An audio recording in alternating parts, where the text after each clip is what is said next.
They were soldiers unlike any others, before or since. Their nation was an armed camp. They knew no trade but war. In 480 BC, at a place called Thermopylae, they met an army 100 times their size and stood their ground. For them, the trumpets never called retreat. Their name has become a synonym for hardship willingly endured and death stoically faced.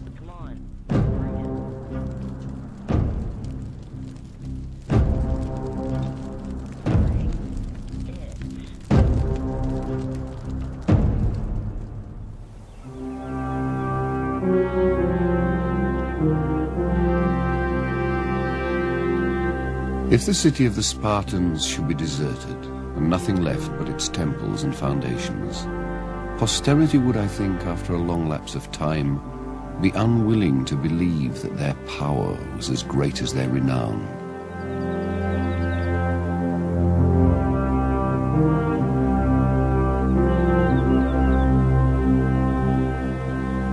There are few monuments left to the mightiest state in ancient Greece.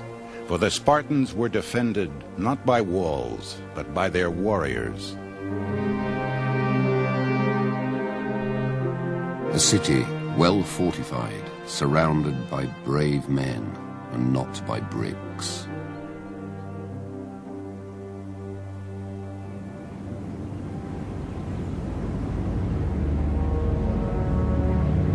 Early in the 5th century BC, the Spartan defenses were put to their hardest test yet. The Persian king Xerxes, who ruled the greatest empire in the world, schemed to make it greater still by conquering the city-states of Greece.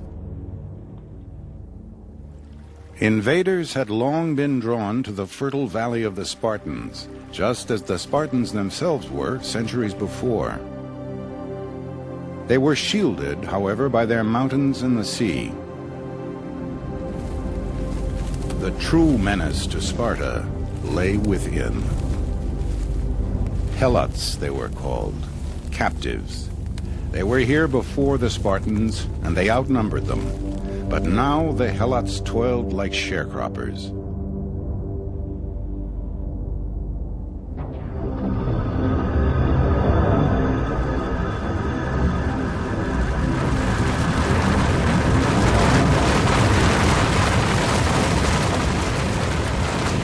When a terrible earthquake shook Sparta, the Helots rose up. The revolt took several years to quash.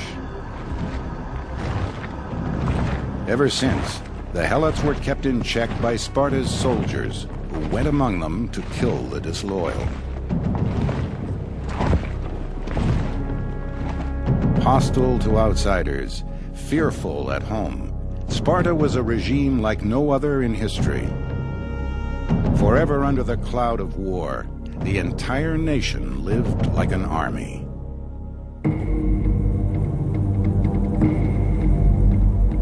We have been superior to all the Greeks, not because of the size of our city, nor the numbers of our men, but because the constitution we have established is like a military camp, well administered and rendering willing obedience to its officers.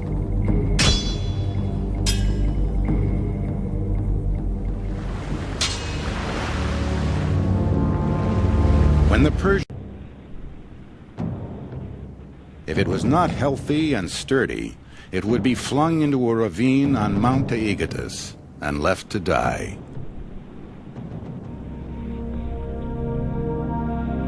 Surviving his first trial, Aristodemus was bathed not in water but wine to steel his constitution. Then he was handed over to a slave nurse. He would not be coddled. He was fed plain food and taught not to fear the dark or being alone. At 7, Aristodemus was enrolled in the state school, the Agoge. His life was now devoted to war. Of reading and writing, they learned only enough to serve their turn.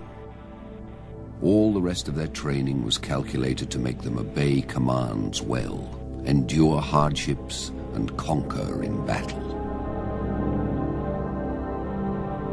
The young Aristodemus was forbidden underclothes and shoes. Instead, he received a single cloak to last the whole year. During exercise, he went barefoot and naked. He was given no bed.